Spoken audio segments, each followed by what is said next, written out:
여러분, 한 주간 평안하셨죠? 지난주 강의를 보신 후에 저에게 문자를 많이 주셨는데요.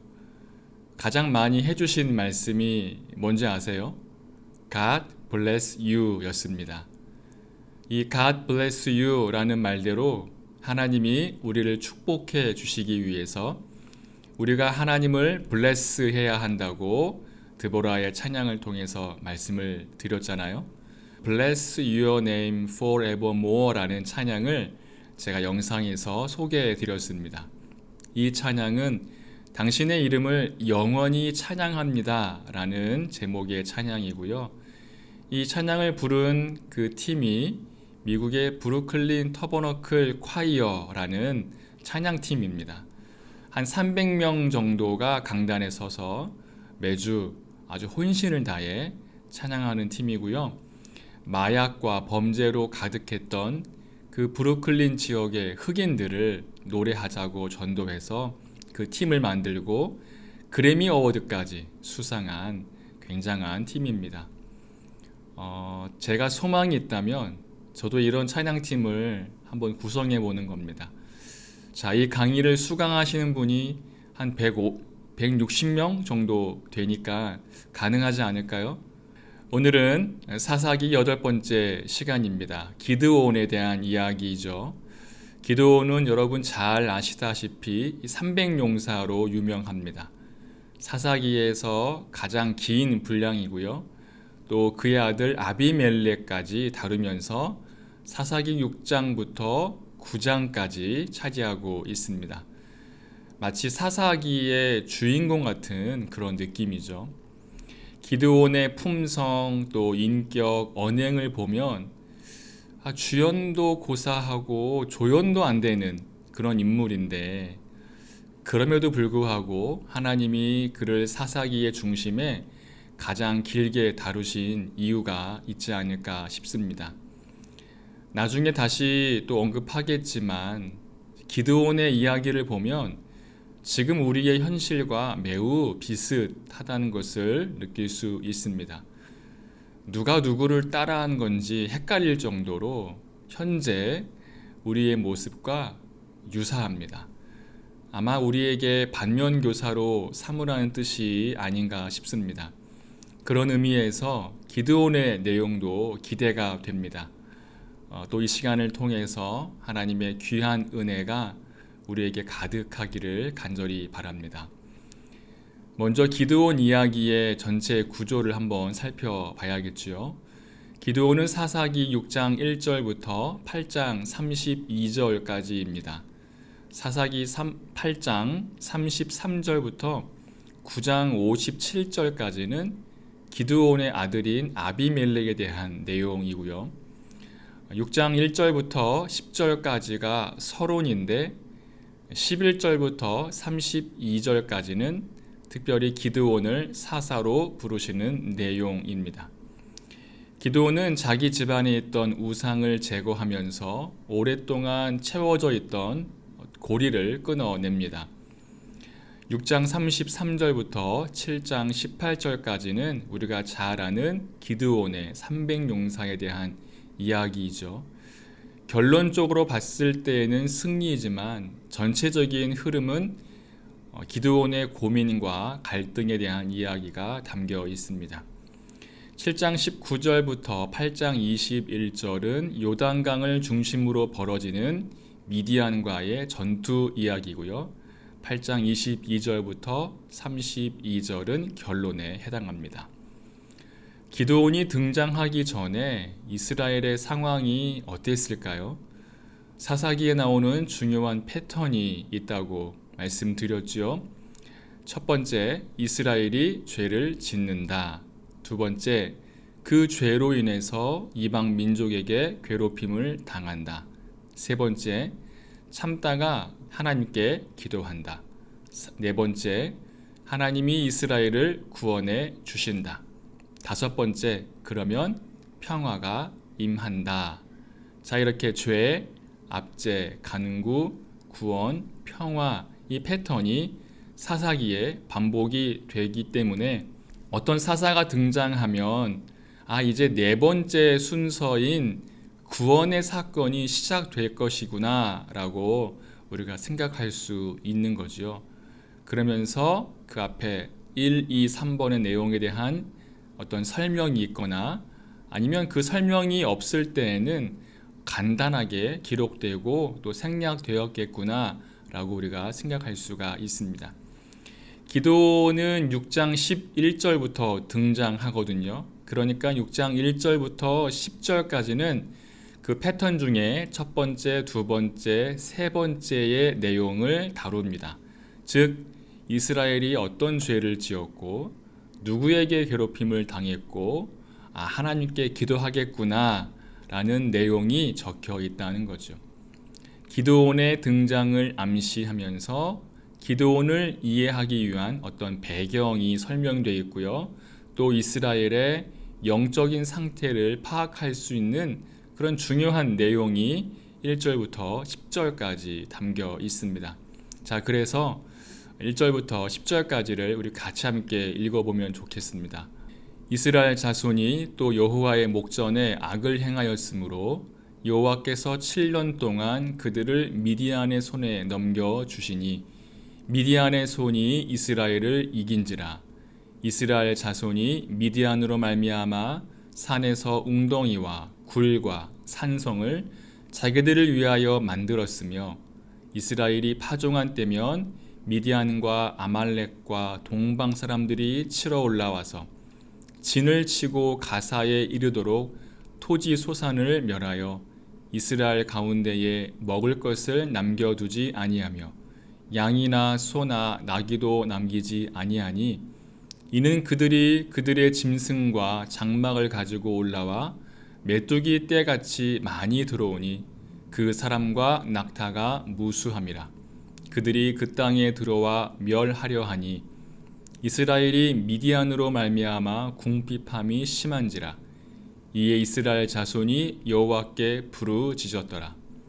이스라엘 자손이 미디안으로 말미암아 여호와께 부르짖었으므로 여호와께서 이스라엘 자손에게 한 선지자를 보내시니 그가 그들에게 이르되 여호와께서 이같이 말씀하시기를 이스라엘의 하나님 내가 너희를 애굽에서 인도하여 내며 너희를 그 종 되었던 집에서 나오게 하여 애굽 사람의 손과 너희를 학대하는 모든 자의 손에서 너희를 건져내고 그들을 너희 앞에서 쫓아내고 그 땅을 너희에게 주었으며 내가 또 너희에게 이르기를 나는 너희의 하나님 여호와이니 너희가 거주하는 아모리 사람의 땅의 신들을 두려워하지 말라 하였으나 너희가 내 목소리를 듣지 아니하였느니라 하셨다 하니라. 아멘. 드보라로 인해서 평안을 누리던 이스라엘이 다시 하나님께 등을 돌렸는데요. 이번에는 하나님께서 이방인들 중에 미디안 사람들을 그들에게 붙이셨습니다. 미디안은 7년 동안 이스라엘을 괴롭혔습니다. 상대적으로 이전보다는 조금 짧은 세월이지만 강도가 굉장히 강력했습니다. 이스라엘은 이전에 겪어보지 못했던 혹독한 고통을 경험하게 되었습니다. 미디안의 괴롭힘이 얼마나 극심했는지 이스라엘은 그들을 피해서 산, 동굴, 요새 이곳에 은신처를 만들어 놓고 살았다고 오늘 2절에 기록하고 있죠. 무슨 일이 생기면 밤중이라도 대피하기 위함입니다. 산에 저택 하나 지어놓고 틈틈이 가서 쉬고 오는 거 생각하시면 안 됩니다. 시도 때도 없이 산으로 도망칠 대비를 하고 살아가야 하는 이스라엘 백성들의 공포, 두려움, 또 불안감은 이루 말할 수 없을 것입니다. 미디안 사람들의 억압은 이렇게 심리적인 것으로 끝이 아니었습니다. 그들은 이스라엘 사람들의 농사를 망쳐서 생존까지 위협을 했는데요. 추수를 하면 일부를 빼앗아가는 것이 아니라 아예 농사를 짓지 못하도록 씨를 뿌리면 그 밭을 뒤엎어 버리는 겁니다. 또 한두 명이 와서 못되게 구는 것이 아니고요. 오늘 말씀처럼 메뚜기 때, 이 메뚜기 때처럼 미디안 사람들이 와서 이스라엘의 농사를 갈아 엎었다는 겁니다. 농사만 망치는 정도가 아니고요. 이스라엘의 가축도 빼앗아 갔습니다. 자, 이것은 이스라엘의 미래와 생명을 완전히 끊어놓겠다는 그런 의지이지요. 모압 왕 에글론처럼 이스라엘을 통치하고 또 제도적으로 억압하는 것이면 조공을 바치면 되잖아요. 에훗이 이 조공을 바치는 척하고 갔습니다. 그런데 이 미디안은 그런 조공을 원하는 게 아니에요. 만약에 조공을 원했다면 농사를 망치지 않겠죠. 그 농사를 잘 지어서 조공을 바쳐야 하기 때문입니다. 그래서 학자들은 미디안 사람들이 이스라엘을 괴롭히는 것은 오직 자기 자신들이 힘이 세다는 것을 알려주기 위해서 주기적으로 찾아와 괴롭히고 가는 아주 비겁한 폭력이라고 말합니다. 이유는 한 가지예요. 하나님의 심판이 담겨 있기 때문입니다. 이렇게 7년간 괴롭힘을 당한 이스라엘의 상태가 어떤지는 6절에 잘 기록하고 있죠. 이스라엘이 미디안으로 말미암아 궁핍함이 심한지라. 이 궁핍함이 심한지라라는 말의 히브리어적인 뜻은 매우 작아졌다는 말입니다. 이스라엘이 경제적으로 또 심리적으로 매우 위축되어 있다는 것을 뜻하죠. 자, 이 정도면 이제 하나님을 찾을 타이밍이 됐겠지요. 이스라엘은 하나님께 울부짖습니다. 하지만 이번에도 그들의 울부짖음은 회개를 전제하는 것이 아니라 그냥 너무 고통스러워서 소리치는 것에 불과합니다. 교과서적으로라면 이때 기드온이 사사로 등장해야 돼요. 그런데 난데없이 선지자 한 사람이 등장합니다. 그리고는 이스라엘이 무슨 잘못을 했는지 출애굽 때부터 있었던 일을 이야기해 주는 거예요. 이들은 출애굽을 경험하지 못한 사람들입니다. 하지만 이스라엘의 가장 중요한 사건은 출애굽이잖아요.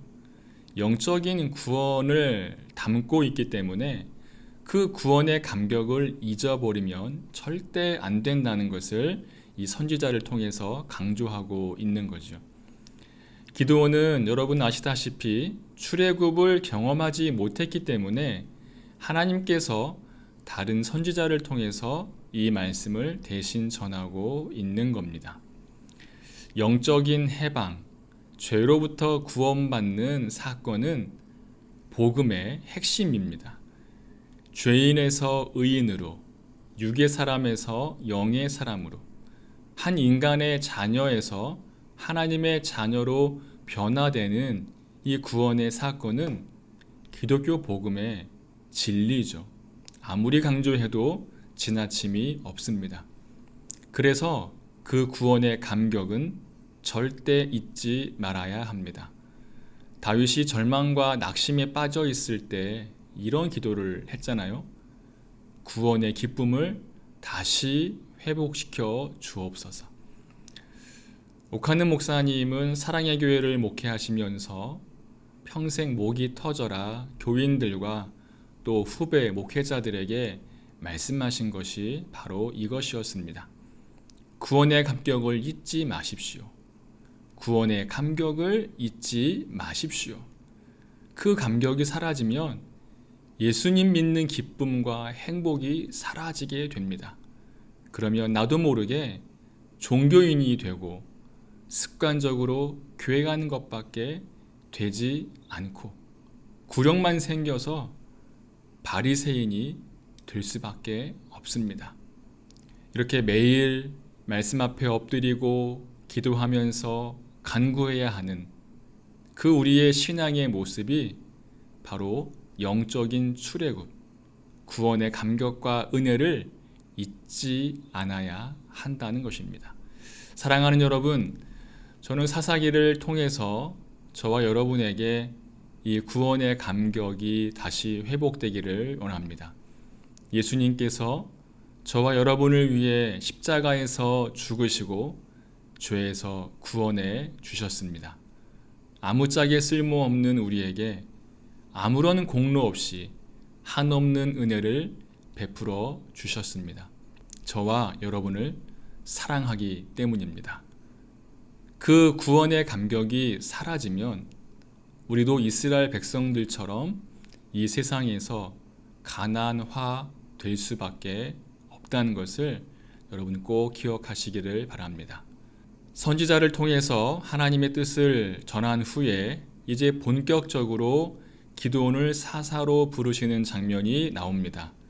6장 11절부터 32절까지가 일명 기드온의 소명장인데요. 하나님께서 기드온을 이스라엘의 구원자로 세우시는 내용입니다. 기드온이라는 이름에는 도끼로 찍는 자, 또 부수는 자라는 뜻이 담겨 있습니다. 그 이름대로 기드온은 사사로 부름받기 전에 무엇인가 부숴야 할 것이 남아 있었습니다. 그것이 무엇이냐면 기드온의 아버지에게서 물려받은 것이죠. 기드온의 아버지는 요아스라는 사람이었습니다.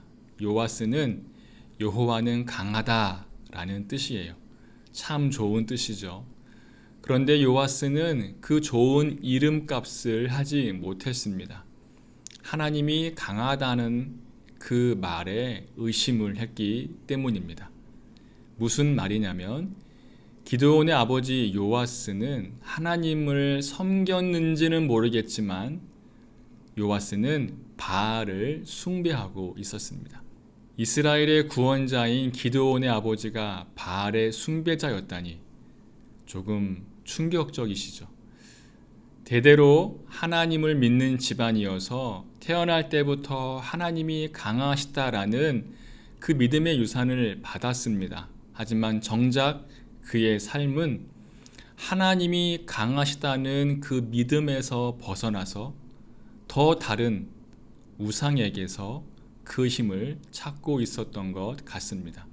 추측이지만 아마 아버지의 영향으로 기드온도 바알에게 제사를 드리는 일에 익숙해 있었을 것입니다. 그런데 이제는 그 선을 분명하게 해야 할 시기가 된 것이죠. 하나님은 이것을 1차적으로 점검하고 계십니다. 사사로 순종하기 원한다면 우상 숭배는 단절해야 하는 것이죠.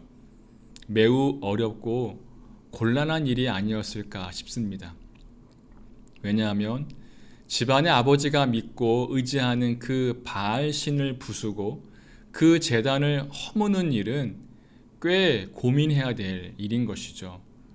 하지만 이것은 나 외에 다른 신을 섬기지 말라라는 십계명의 제1계명처럼 매우 중요한 사항이고 하나님께서 가장 싫어하시는 우상 숭배의 흔적을 없애는 것이기 때문에 무엇보다 시급한 일이었습니다.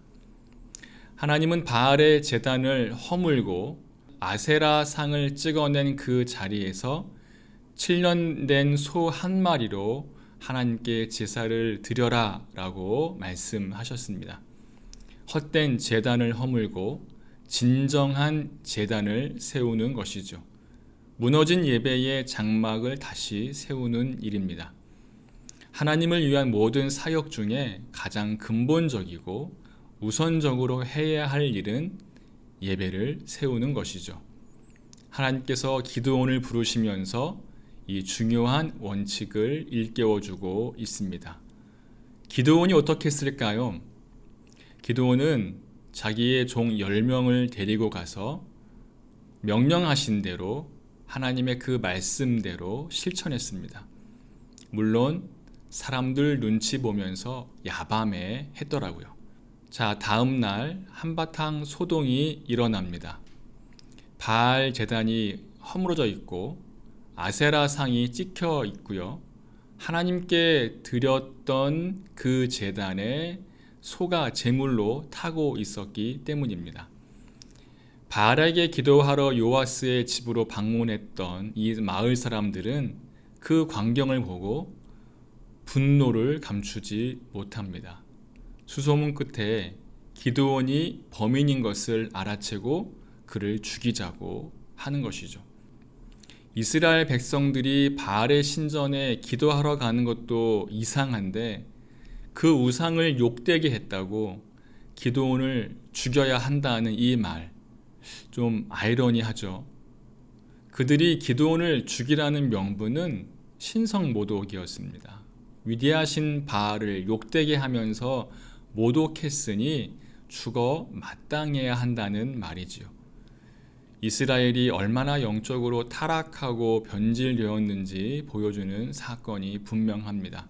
다행히 아들의 생명을 지키려는 요아스가 이렇게 말하죠. 바알이 신이라면 허문 자와 바알이 시시비비를 따지면 되지 않느냐 라고 말하면서 지혜롭게 이 사건을 잘 넘겼습니다. 이 일로 인해서 기드온에게 여룹바알이라는 새 별명이 생겨났습니다. 여룹바알은 바알과 다투는 자라는 의미이죠. 기드온의 이 사건을 보면서 저의 어린 시절이 떠올랐습니다. 명절이나 또 정초에 부모님 따라서 시골에 가면 제사상이 한가득 차려집니다. 그러면 작은아버지, 고모, 삼촌들부터 해서 할아버지의 그 형제분들까지 오셔서 함께 제사를 드렸습니다. 할아버지께서 생전에 저에게 족보를 보여주셨다고 제가 말씀드렸죠. 제가 장손이었기 때문입니다. 그 제사를 이어받아서 조상들을 잘 섬겨야 하는 유교적인 도리가 있었던 것이죠. 추운 겨울에 할아버지께서 저를 선산에 데리고 가셔서 여러 무덤을 보여주시고는 이분이 누구시고 저분은 누구시고 그분은 누구시고 하면서 생전에 만나보지도 못한 분들을 저에게 소개해 주셨던 그날이 기억이 납니다. 장손이었지만 저는 절을 할 수가 없었습니다. 그래서 할아버지께서 제게 실망을 많이 하셨습니다. 그렇다고 해서 또 족보에서 제 이름을 팔 수는 없잖아요. 그래도 장손인데. 지금도 그 제사상 맨 뒤에 서서 고개를 푹 숙이고는 절대 우상 숭배는 안 돼. 내가 저 제사를 못 드리게 할 거야. 라는 이런 정의롭고 복음적인 그런 신앙의 결단을 한 것이 아니라 절 안 했는데 할아버지가 용돈을 주실까 안 주실까 안절부절하던 제 자신이 떠오릅니다. 용돈을 못 받더라도 절은 하지 말자. 하나님이 기뻐하지 않으시니까 라면서 그 시간들을 버텼던 것을 생각을 해보면요. 아, 기드온이 참 대단하다. 그 행동이 결코 쉽지 않은 일이었겠는데 기드온이 참 멋있다라는 생각이 들었습니다. 오늘 기드온의 이야기에서 하나님을 향한 온전한 신앙과 예배가 중요하다는 것을 깨닫게 됩니다. 우리가 예배하는 대상은 오직 하나님뿐이며 영광을 받으셔야 하는 분도 오직 하나님뿐입니다. 하나님의 자리에 다른 것을 세운 것은 하나님께서 결코 용납하지 않으십니다.